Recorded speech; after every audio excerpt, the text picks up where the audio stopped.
it's Callum Ewan from GameEngineStart.com, and we're here covering the Xbox media briefing for E3 2017, and it's a really strong showing. That was a really good press conference. It's the most exhausting I think I've seen a press conference be. So they needed to go in and do two things, which was talk about Scorpio and try and get people on side, because Xbox One has now been out for a few years and hasn't done a whole lot. It's definitely the second platform. And they did both of those things very well. Yeah. They talked a lot about Scorpio and then gave you a hell of a lot of reasons to own an Xbox. Yeah, so we should hit the baseline. November 7th. Yeah, November 7th. $499. Yeah, which is a for lot the Scorpio.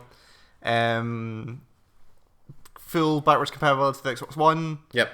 And now original and Xbox. Now 360 backwards compatibility and original Xbox backwards compatibility, which is not out yet, but later this year. No, will be out at some point. For whatever reason, I'm still not convinced that there's... It's a nice looking box. It is smaller. The smallest Xbox they've ever made, the most powerful Xbox they've ever made. Yeah, 6 teraflops. What was that? 6 teraflops. What I've got written. 6 teraflops, 12 gig of DDR5 RAM.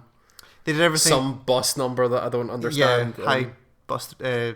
Yeah. A lot of buses. Yeah, I mean...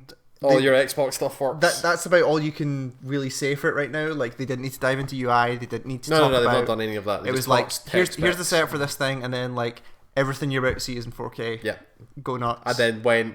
Game, 42 games, they said. And, like, barely broke. Like, Phil Spencer came out, like, twice. Yeah, like, there was basically nobody on stage. Like, they had Phil Spencer at the start, and, like, a couple of times in between. They had a couple of devs Dan here and there. Stapleton from Forza. Forza. Yeah. No, that's not his name. I don't remember what his name Dan is. something from Forza. Yeah.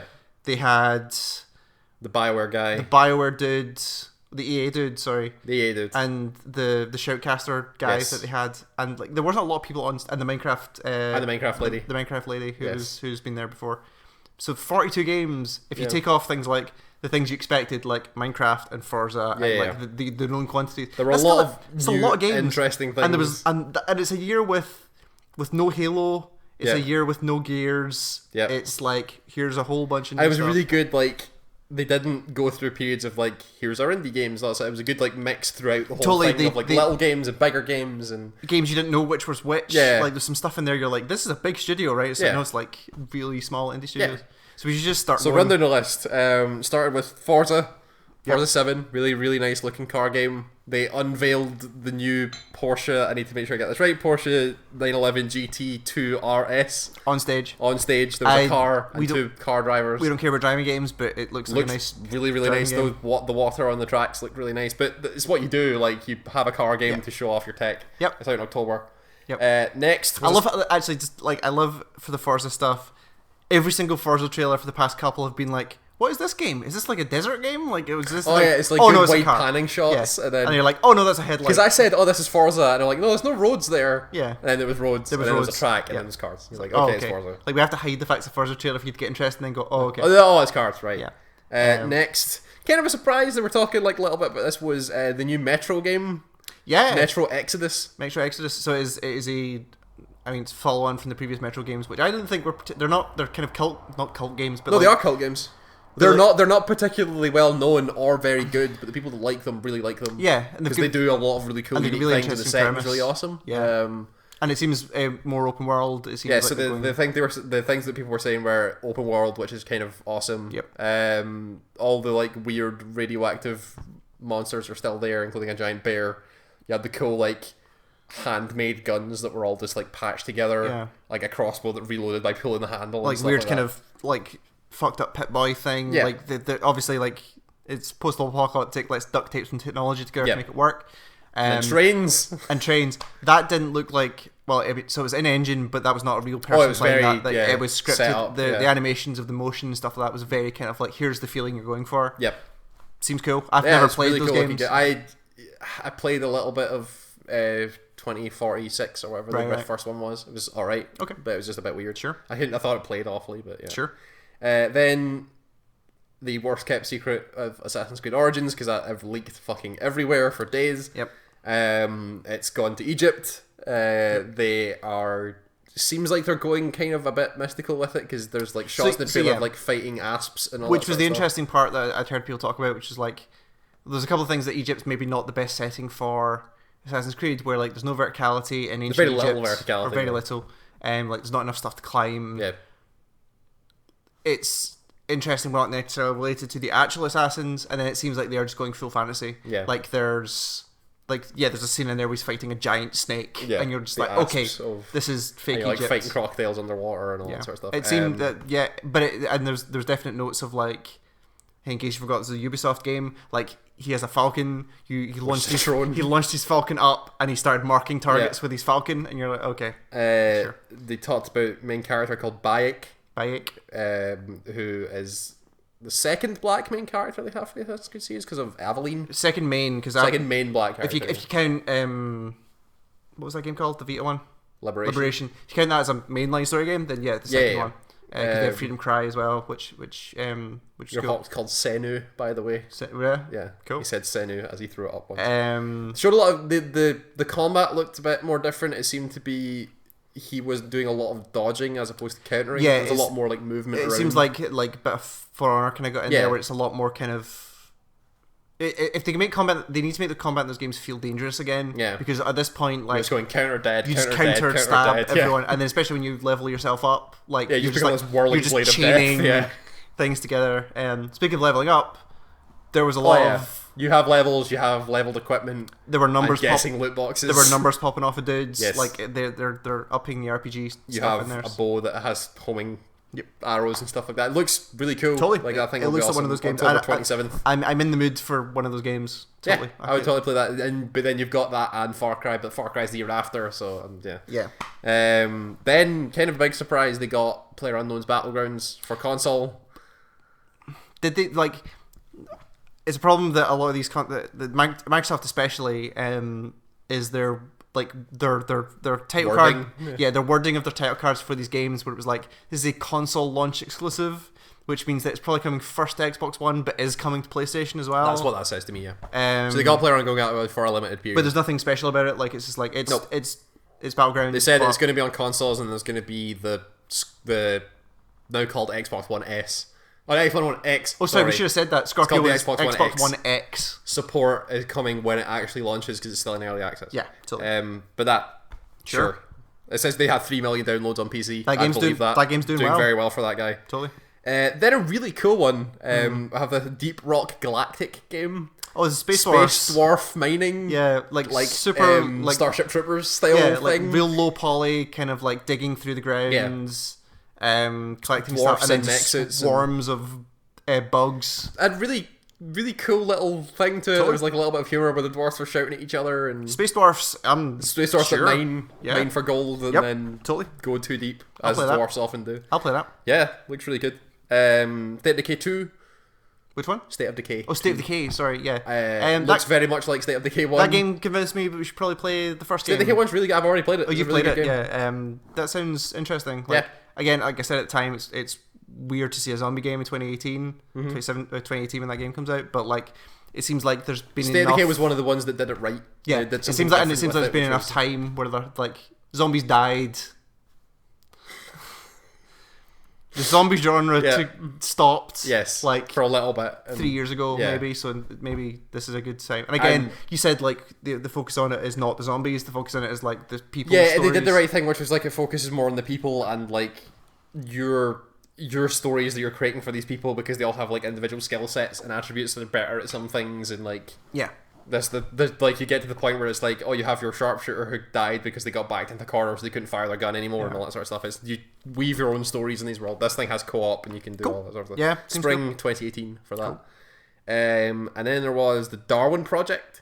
Oh yeah, yes. Which was it says a lot that we've literally stopped just watched this thing, and there's so many games I'm forgetting the ones in the middle. Yeah, Darwin Project is the game that to me looks like games like Battlerite and Bloodline Champions, which are like arena combat, like cooldown focused ability targeting style games, and with a really like cartoony style, much like Overwatch, except more hypermorphized kind of. And it was a rare example of like they've been pushing. Well, not them. E3 in general. Esports has become a thing. Yeah, but they did it right, where like they did their kind of like intro trailer to here's what this thing is, or like this kind of mood trailer. And then they had a proper shoutcaster on stage who was enthusiastic. Yeah, hyping it up. It didn't seem faked. Like it seemed. No, he seemed like he genuinely enjoying what that thing was. Yeah, like that's you want to see like the pinnacle of what that thing could be. Yeah. Which they totally showed off. Yep. Like I would watch the thing that they showed on there. Yeah, if it was exciting enough. Yeah. Totally. That could be a cool thing. Yeah, I want to see what that is. Yep. Next was Minecraft, where they were talking about unification and like Minecraft in 4K, which is a strange thing to say. Sure, which was like it's called like the super awesome graphics pack. Super duper graphics yeah, pack. something like that. Where 4K. They also talked about how their community engagement, not engagement, the community involvement thing of like you can buy community created skins and maps. They announced the marketplace about a month ago, which is like it's the Affirming mods thing, but you can put it through their store. Start process. Yeah, it seems like, judging by the names that they had on the mod pack stuff like that, like they've got the old modders that were making stuff. They're like, let's put it on the Windows 10 one as well. I'm really interested to see, like, this is just me being me, but I'm interested to see like what the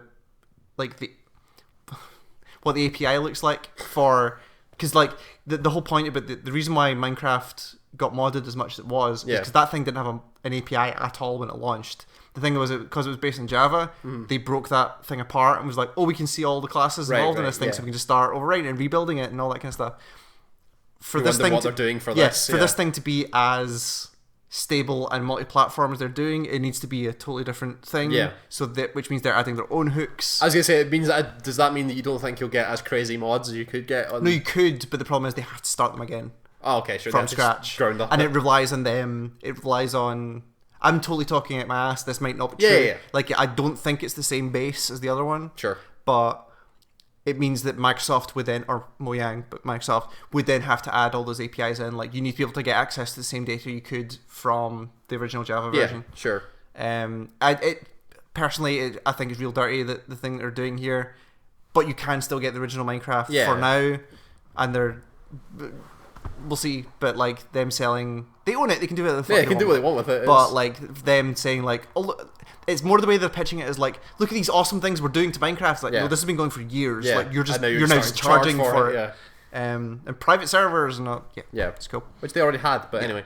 Then there was a weird one where Phil Spencer came out on stage and like did his like midway spiel and then talked about, and this next game was something that made me laugh, but also had ridiculous action and stuff like that. Oh, yeah. And then he announced an Arc Systems Work Dragon Ball Z 2D fighter. Yeah. 3v3. Which looks a lot like... Which has the Guilty Gear, like, camera pan shift thing. Like, that thing looked real good. Fighter Z, it's called. That thing looked real good. Well, so does Guilty Gear. And it's Arc Systems Work. But can you imagine, like, that Guilty Gear, like, 3D, fake 2D in 4K? Like, it'd be real good, yeah. Because those things, like, especially with the like super stylized anime characters, like those black lines are real smooth in 4K, and like it just looks like the show in bits. And it looks awesome. It looks real nice. But it's an Arc System Works game, so it'll be horribly complicated to play. Sure. Then I'll just watch people play it. That's you can watch people play it and not understand what the fuck's going on. Totally. And they showed Black Desert, the MMO. For out of nowhere, they talked about they showed that Black Desert running on the X.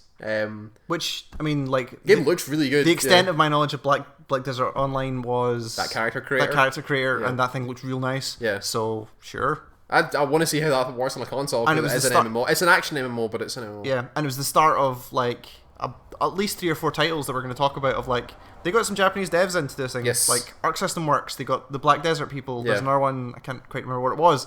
That thing that we said looked like God Eater, but actually wasn't. Code Vein. Oh, Code Vein. Yeah. Is coming up. Square Enix game. Yeah. Like they got some Japanese devs, which is weird considering how badly the Xbox sold in Japan, and how badly they've treated Japanese devs in the past. Like remember Scalebound just got. I guess got canned. Yeah. They just canned that thing.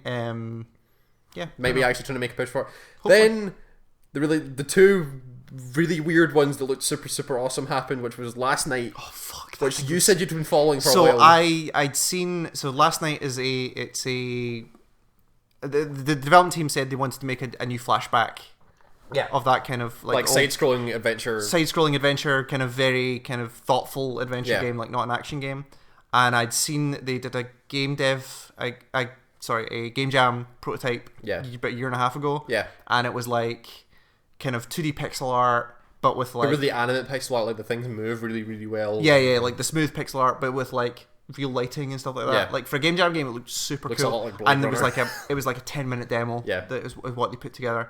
And then they showed this fucking thing, and like as soon as I saw it, I was like, "That's that fucking game." Yeah. And I signed up for the newsletter like 3 days ago because I remembered like, "Oh, that's that game. I should probably sign up for this." And then it was fucking here. Yeah. That thing looked fucking incredible. Amazing. Yeah. It's like the characters and some of the stuff is in that 2D art style. Yeah. But everything behind it is like 3D and cameras panning and there's like 3D cars and shit. And it like the start of the trailer was like this, like the really awesome scenery shot that then like panned into the apartment and showed the main character, the pixel art character, just in his bed. Yeah. It was like, awesome. It's a really kind of, the first time you see it, you're like, oh, that's just that. Like it looks broken, but then you're like, no, it's really how it works. Yeah. The last night, people should look that thing up. It's a really cool looking game. It's the best thing I've seen looking so far. And then to follow that up was this Artful Escape game. Oh shit! Yeah. Which looked trippy as balls. Like, it had like really like bright, colorful, weird movement style thing that also is like rhythm platforming. The guy has a guitar. It looked like a Double Fine game, which is a positive. Like it looked like Broken Sky or whatever. Broken Age. It looked like Broken Age, but like more animate and and like the dudes, like it's obviously got some music focus to it. He's got a guitar that the guitar things. So there's like a music platform. Yeah. Like what I want actually is somebody to do a full game of the music levels from that Rayman game. Yeah, like that kind of stuff would be. Do you know what it reminded me of? Because they did a shot in that trailer of like, it was when it went all trippy and it was like the guy's face and then you panned into his eye and it went all crazy and colourful. Reminded me of one of the faces in that Nog game that we played. Kind of, it's like a little bit like that, except less roboty and more human. But and a little bit Hyperlight Drifter as well. Yeah, for some of the design of that. Do you mean Hyperlight Drifter? Yeah, I'm pretty sure there's a scene of Hyperlight Drifter with like those three faces on the background. Oh yes. I know what you mean. Artful Escape. Artful Escape. Yeah. And that was the one, like they've all said, like early 2018. That's it, when it's damn ready. When it's ready, which is great. Looks really, really cool. Then this crazy JRPG Dark Soulsy looking Code Vein game that Square Enix are putting. It looks anime as hell. It's an anime as shit game. Didn't see a lot of it as people running around with swords and anime characters. Not really enough, but it was like, it wasn't even like hidden anime. It was like full on like 3D. Dude had spiky hair and masks. Yeah, the women looked like anime women. Like they were the big. It was. It was anime. I know nothing about that game. 2018. It's a Square Enix game, right? Yeah. And then. Yeah. No, I know it was, but I'm thinking like, who's the developer? Well, I don't know. Maybe Square Enix. But they don't do games like that, right? I don't know. Maybe they are now. I don't know. Need to have a look. And then Sea of Thieves. Oh yeah. Holy God, I want to play that game so bad. Every year I say that I'm looking forward to Sea of Thieves, and it hasn't died down every single time. And again, like they took like what I said with the Darwin project with that esports focus thing, like they took what people have been trying to do and like polished it to a really good sheen. Yeah. Like that demo was like the YouTubers from last year. Yeah. But like again, like they really cut out the YouTuber bit and put in a guy who's actually funny. Yeah. And the narrator was real good. Really good. And it felt like there were four guys there were four people just hanging out doing their fucking pirate about thing. Fucking about in their pirate Which shit. Which is what you want in a game. And they were collecting chests. Yep. They had a treasure map. Yeah, the really awesome thing about it was they went like on land to find this hidden treasure that they had like they had like riddles. Yeah, it was like a riddle to find the thing. Yeah. And a guy on the ship launched himself out of a cannon to meet his friends on the thing, and then was like, "Oh yeah, we need the treasure map." And the guy had it in his hand and just went. He just turned around and held it, showed you and you could run up and read it. It was just like, oh right, that's like what it wasn't like a dialogue. Yeah. Like it was just like it's like there it is. That's the thing. I can foresee a lot of like if we end up playing it. I can foresee a lot of like. You said like we're not gonna.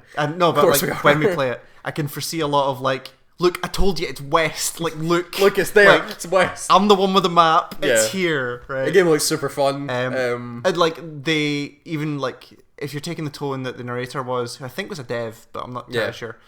Flippant. If you take the tone that the narrator was using with it, like they know it's ridiculous. Yeah. Like they're not trying to do like.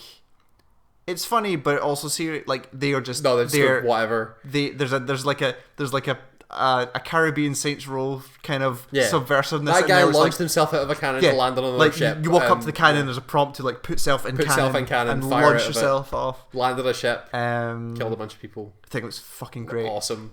Also, like, not the game I expected to have one of the best graphical elements on the screen. Well, like, that water great, yeah. Because it's a pirate game. You need good water, but like it doesn't match the rest of the style of everything else. No, it looks like super real water. Yeah, because it's got like there's like in the really choppy seas when they had that the storm section, like it peaks the right way, it looks right, it crests the right way. Light goes through it the right way. They had a section where it was coming up over the side and like the moon shone through the water and it had the right refraction. Yeah. Like it looked super and nice, then they dived under and looked up and it was that the right scattering and stuff. Nice. It was awesome. Yeah, early 2018 for that. Cannot wait. Yeah, I think the game's gonna be 4-player, really awesome. Roll around in our pirate fuck ship. About in a pirate ship and just do whatever the fuck. You need the one thing you need to be able to do, like if there's like matchmaking where you're paired with randos. Yeah.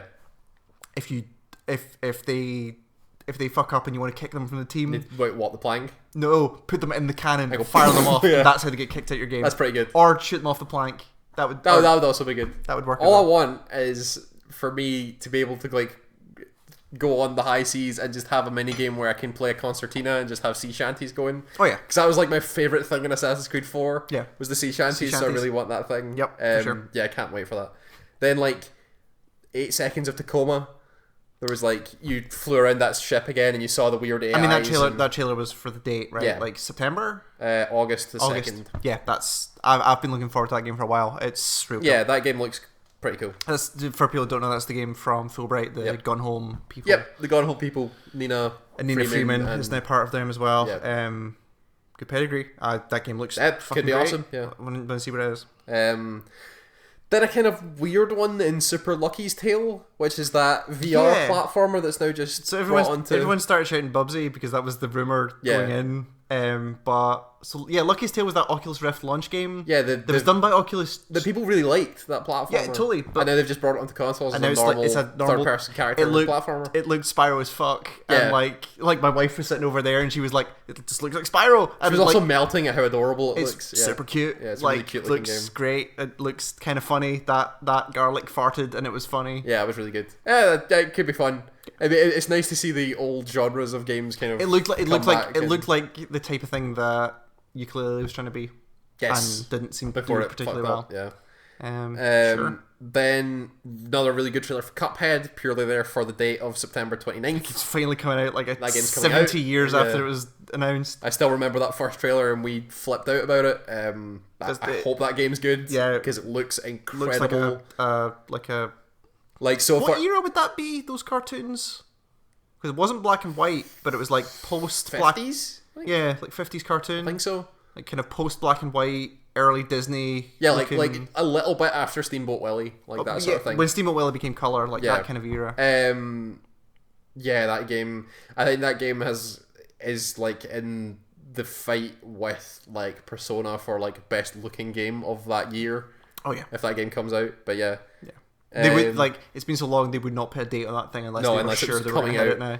Then Crackdown 3 with Terry Crews, bitch. Terry Crews is in that. Terry Crews talked about throwing buildings and punching the moon and all that sort of stuff and screamed real loud at the camera.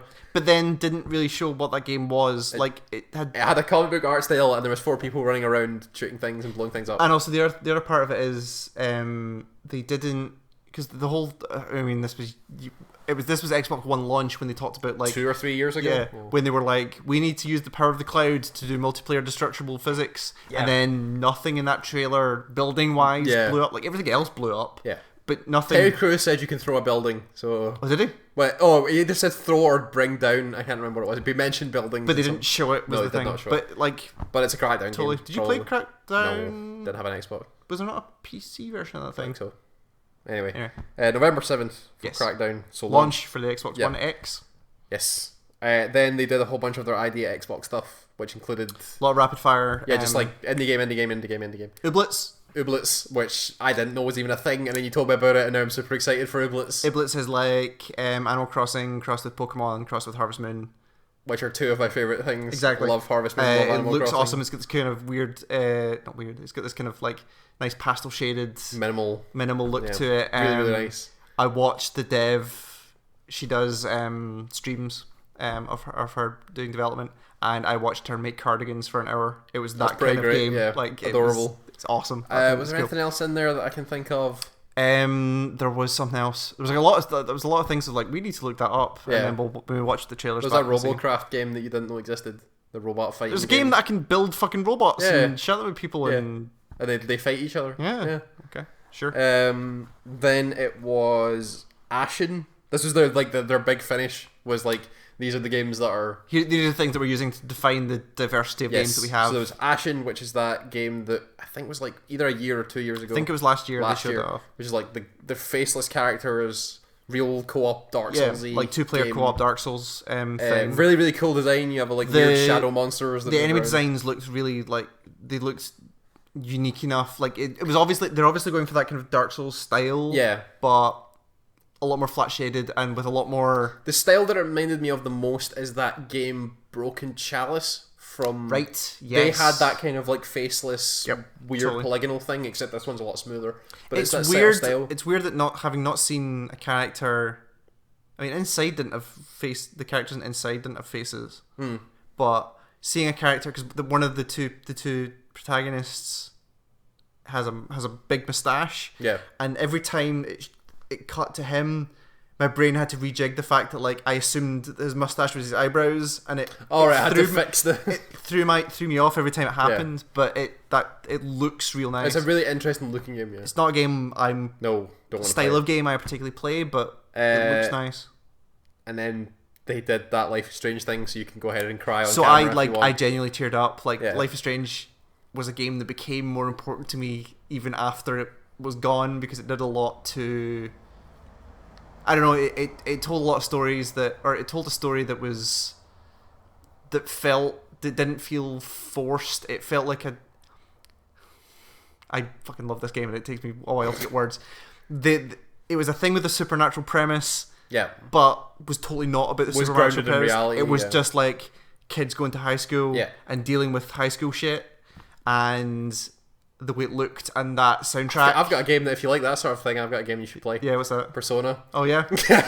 Real realistic high school drama. I mean, if you're in Japan, then yeah, sure. But the soundtrack, especially for me, was a really, really big deal. So, and they said it was like 2 weeks ago. They don't know how to put that trailer out, saying we are totally making a new Life is Strange game. Yeah, we will give you more details later. Yeah. No idea it was coming up. Complete left field. So, holy shit. Life is Strange Before the Storm is Chloe and Rachel's prequel story. 3 episodes starting August 31st. Yeah.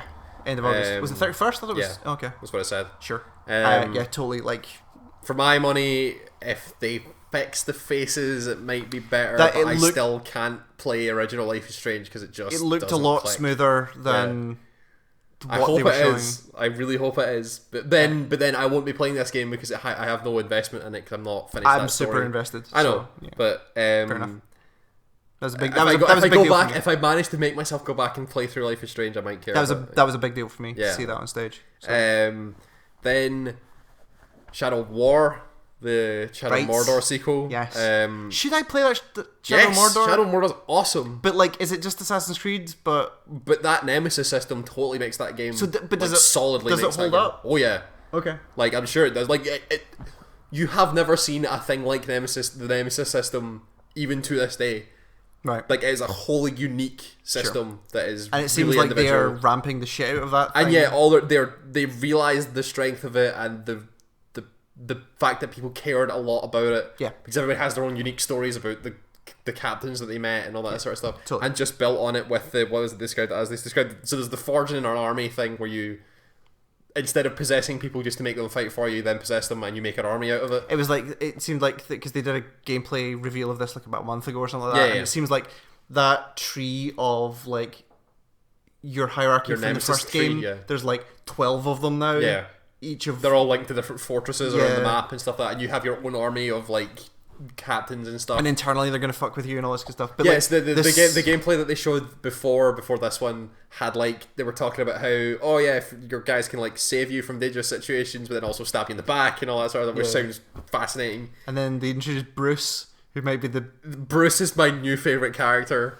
Bruce is the best I've thing ever. I've never been enamored by an orc more. The gameplay, you need to go watch the gameplay demo on your own, but the gameplay demo opens with two orcs having a duel. One of them's a huge fucking guy, and one of them's a little guy. The huge guy wins just by tearing his head off. You go and possess him, and he's just like, oh, fuck, yeah, Bright Lord, whatever, let's just go fuck shit up.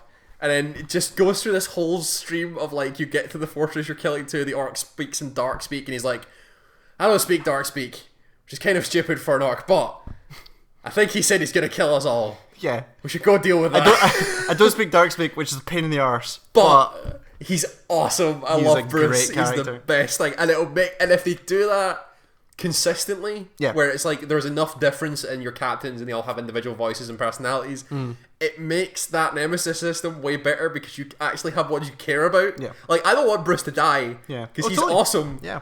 But it makes me wonder, like, is there going to be a story, like, because there was a story in it was the story of the ranger and the elf lord, but like obviously your mission was to, like, was there a dude you needed to kill in that thing? It was it vengeance for your wife? I can't actually remember what it was, but there was a target, there was an there overall was a target you needed to go, but the actual in between stuff was all like side stories. There was no like linear plot that ran through the whole thing. There was you needed to go and get to Mordor to go and find this guy that killed your wife. Sure. Yeah, but in this one, the way they're structuring it is like, here's your end goal, is like destroy Mordor. Let's go to Mordor, and then we're hands off from here because the Nemesis thing is the thing that makes the stories. Just go to different fortresses and find your guys and all that sort of stuff. And they make their own narrative to things. Like, I want the moments where, like, Bruce saves my life. Like, I'm in a dire situation and he, like, charges a guy in a warg into a wall and is just like walks off. Totally. Or like in the ones before where it's like a guy sneaks up on you and your super cool sniper sharpshooter guy just bolts him in the head and is just like, I got you, or whatever, and fires off. Game looks awesome. I'm super excited to play that game. It does. You should totally play Shadow Mordor. I should probably play a little bit of it. They then had a live piano performance for Ori and the Will of the Wisps. New Ori game. Had a sad looking owl. That owl was so sad. And so was Ori. Ori was really sad as well.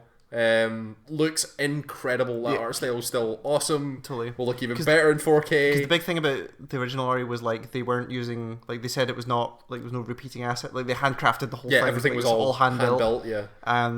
But yeah, just like, again, like creature designs and stuff like that. Like, nothing looks like that game. Yeah, it's super unique. It's gorgeous looking thing. Yeah, amazing looking thing. Real good soundtrack as well. Yes, very good soundtrack. They then talked about the backwards compatibility thing for Xbox One, which they said a whole bunch of games. OG Xbox for what they which call is it. now the canonical Still name for. Only have 2 games in my mind that I actually want to play from an OG. Shenmue 2. No. And Crimson Skies. I want to play Jet Set Radio Future. That's all I care about, really. There must be something else. I'm trying to think. Brute Force. I want to play that Crocodile Man. That's about it. Yeah. Because you would say the original Halos, but then they've already done that and remade them all. Yeah. There are people who that's super important for. I'm sure. They care a lot about that. Oh, Blink's the Time Sweeper. Oh, fuck off. And then the real big one at the end, which was the gameplay reveal of Anthem. So we talked about made Anthem. Us die on the inside. We talked briefly about Anthem because the EA thing. Yeah, they said that this is their new BioWare IP and all that sort of stuff, and showed that brief thing, and then Xbox got to do the big gameplay reveal. That thing looks incredible. It looks so good that you numerous times went, "This isn't a game." Like, no, like it didn't look like there was so much happening that it just doesn't look like an actual game. So this game is Destiny. It seems like it's Destiny, right?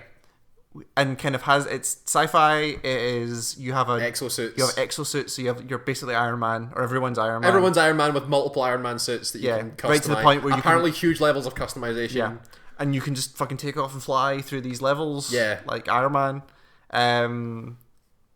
There was like third-person shooting and it looks like dynamic events and there were objectives. It looks like BioWare combat. So like Andromeda, Mass Effect Andromeda sucked, right? Yeah, major. Was the combat fun? No, really? It was competent. It was competent. Yeah, right.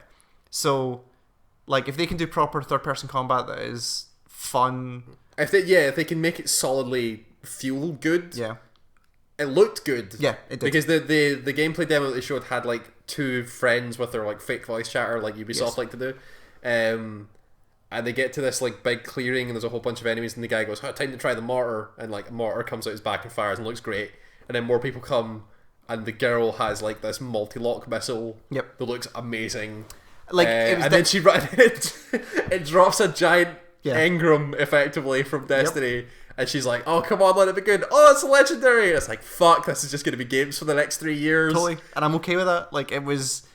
I can't remember who it was on Twitter that said this, but somebody said like, "This is the game that Destiny said it was going to be originally." Yeah, it sure looked like it. But the fact that they could just jump off cliffs and fly whenever they wanted, totally. And underwater as well, and the fact that it's BioWare as well, like if they can make a Destiny game that has a BioWare story in it. So the problem is that like if this had been 3 years ago, like sure, but BioWare have been pretty spotty over the past couple of releases in terms of like we're the story people. Yeah, our stories have not been the best. They've not been that good.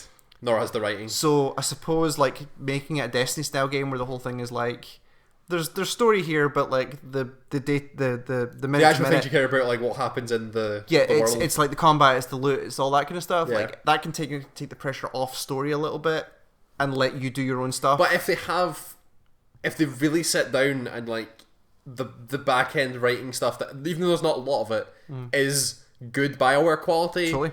That makes it way better than Destiny, because Destiny had some shocking writing. Because you have to imagine that, like, because BioWare do the online Old Republic. Yes, that is them, right? Yes. And that's been going quite well in terms of story in that game's really good. Right. Yeah. So if they get that team to start doing stuff like this, I like that. Wait, about 5 minutes into this gameplay demo, you looked at that thing and went, "Is this why Andromeda sucks balls?" Totally, like yeah, maybe. Like it seems like the. If I was to play Armchair Publisher, what I assume my complete spitball idea of what happened in funding meeting or budget meetings was like, you need to make an Air Mass Fit because that thing makes a shit ton of money. Yeah. And then actually what they did is BioWare said, "Here's our awesome new IP idea." Boom, there you go. And they said, "This is going to be this is going to be really expensive, isn't it?" And they said, "Yes." And they said, "Okay. How about you fund it with a B Team Mass Effect game?" Yeah, make a Mass Effect game which will get us the money, and then we'll fund your new IP. Yeah. Because there was enough overlap, and like the combat had a very similar look to it.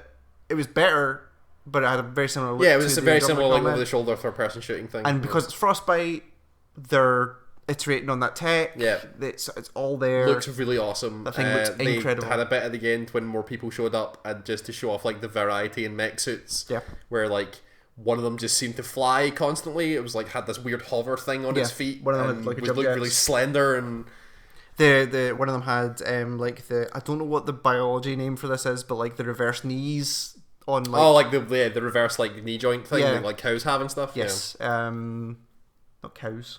Yeah. Cows? No, horses. Horses. Yes. No, not horses. Anyway. The things that have the weird backwards knees. So yeah, if they can do the customization thing right, that thing looks fucking incredible. Yeah, it looks really, really good. Downside, no date. It said 2018. 2018. But no platform on it either. So as soon as that thing was we started digging through. We need to see if this is on PC. Press releases, so there's the official gameplay trailer does not have any console specific logos on it. It does say 4K not available on all platforms, which suggests that it's at least coming to, I mean of course it's coming to previous Xbox as well, which is not going to be 4K obviously. It just needs to come to PC. And considering that nearly everything they showed said it was also coming to PC, you would assume that. And I doubt EA would, especially for the scale of what that thing is, I doubt EA would fund a game that's not at least PS4 and because they still like Origin, so they like selling things on Origin. So. But like they would not make an exclusive. Like nobody is making exclusives anymore unless they're being given a shit ton of money, and that thing was more money than Microsoft could pay for that thing. Yeah, totally. For sure. But I want somebody to come out and say no, it's coming to PC. Yeah, I want confirmation. Sure. Hopefully over the next couple of days when people start talking about Anthem. I'll be editing this video and I'll be checking Twitter and it'll say some people will ask that question at this point. Because Phil Spencer will be on Keely's show probably. Yeah, he'll be answering right now, those questions. Asking those questions. But yeah, that was Xbox. That was a stellar, showing, really, really good showing. Which is exactly what they needed. It was weird to see a press conference which was just like there are not a lot of people talking on stage. Like a lot of these things are going to play themselves or speak for themselves.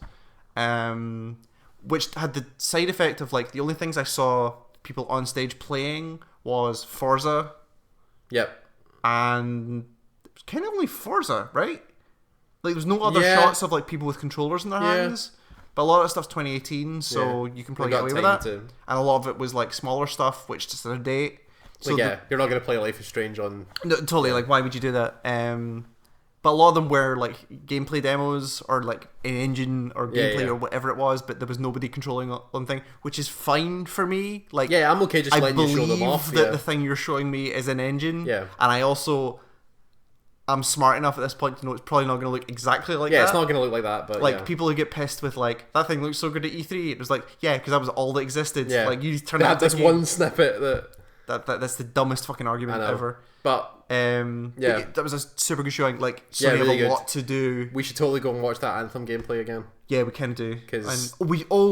Now that it's done, we can watch it properly in 4K on that TV. Yes, we can. So we should go do that. So keep an eye out for Bethesda tomorrow, because we're not watching it tonight because it's 5 a.m. We're watching it, so we'll get something up early. So tomorrow is the big day? Yes. So we're going to do Bethesda in the morning. Ubisoft, Sony. Oh, sorry, PC Gaming Show. Ubi, Sony. Might not record anything for the PC Gaming Show. We'll see what's there. There's some XCOM 2 news, so we might tack it on to the start of... so that's the big day. Yes. So that'll be fun. Yes. Always like big days. We'll see how it goes. Yeah. So stay tuned to GameEngineStart for as much coverage as we can do for E3. See you tomorrow. Bye-bye.